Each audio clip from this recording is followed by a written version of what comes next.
The first thing you need to do with this look is create the illusion that the hairline comes forward in a V shape. So I'm going to be using a few pieces of red hair extensions that I had.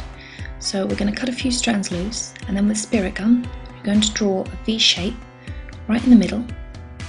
Then strand by strand, we're going to start applying the red hair extensions. Now you don't have to use red because we're going to spray the hair red afterwards, but it does help because it means there's a lot less to cover.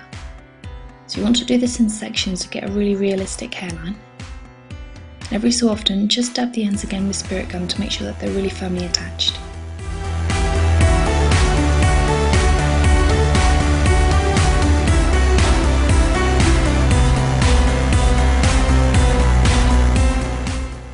Once I've finished, I'm going to be taking some red hairspray. Now you might want someone else to help you with this because it can be quite tricky to do it by yourself.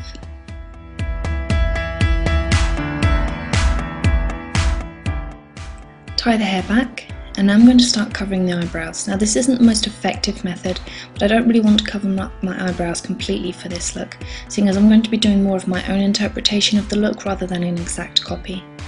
So taking the spirit gum, I'm just going to flatten out my eyebrows, and then with some concealer, I'm going to layer this on top, and I'm going to be using this to cover up the crevices. This isn't to cover the colour of the eyebrows.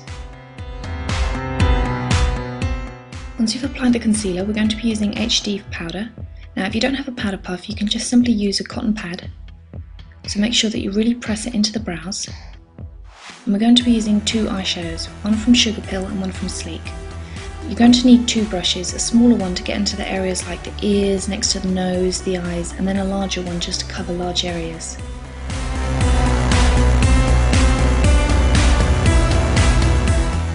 Another method you can use to apply it much more thickly is using a sponge. So you want to rub it into the eyeshadow, and then quite literally just blend it into the face. And this applies a lot more eyeshadow, but it can also be quite heavy on the skin. Line the eyes with a black eyeliner, and then taking some black eyeshadow, you want to apply it all over the lid and slightly underneath, and then blend it out really well with a blending brush.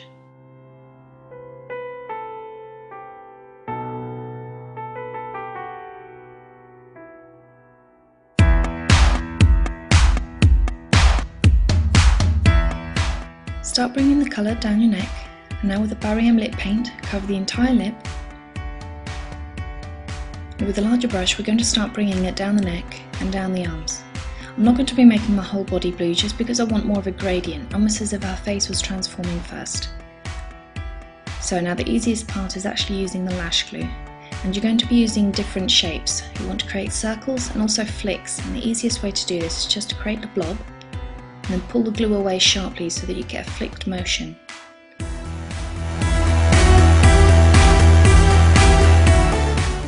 Once you've applied the lash glue, you need to let it dry for about 20 to 30 minutes.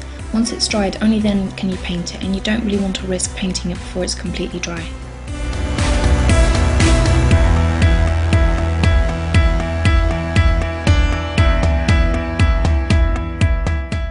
If you've missed areas like the ears or the hairline, go over it again with a thinner, smaller brush.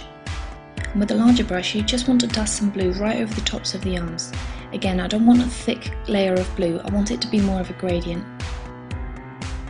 If you want to, you can even create some of the scales on the arms. So again, dots and then flicked motions.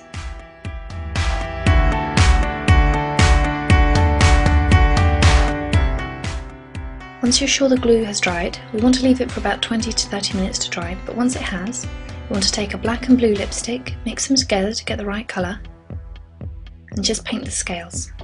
And that's it, you're done.